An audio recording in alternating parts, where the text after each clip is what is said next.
आज दुपारी 1:34 मनोज जरांगे पाटील हे ज्या लिफ्टमध्ये होते ती लिफ्ट थेट जमिनीवरती येऊन आदळली आणि हीच ती लिफ्ट आहे। बीडच्या शिवाजीराव हार्ट केअर हॉस्पिटल मधली ही लिफ्ट आहे आणि 1:34 ज्या वेळेला मनोज जरांगे पाटील आपल्या सहकाऱ्यांच्या वडिलांना या हॉस्पिटलमध्ये भेटण्यासाठी 3ऱ्या मजल्यावरती जात होते, त्या दरम्यान हीच लिफ्ट अचानक बिघाड झाला आणि थेट पहिल्या मजल्यावरून ग्राउंड फ्लोअरला या ठिकाणी जमिनीवरती आदळली आणि यानंतर काही वेळ गोंधळ उडालेला होता।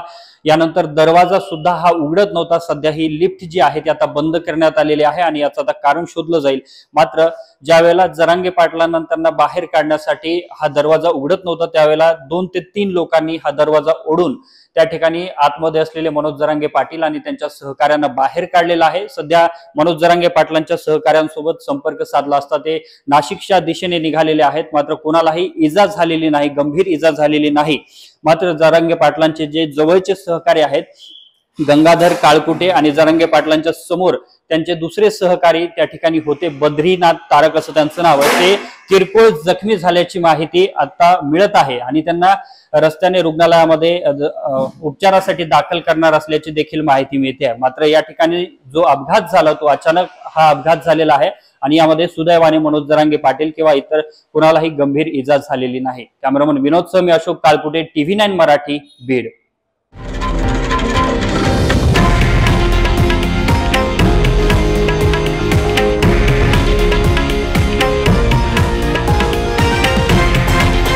हे आहे देशातील नंबर 1 न्यूज नेटवर्क आणि आपण पाहत आहात TV9 मराठी, एकमेव।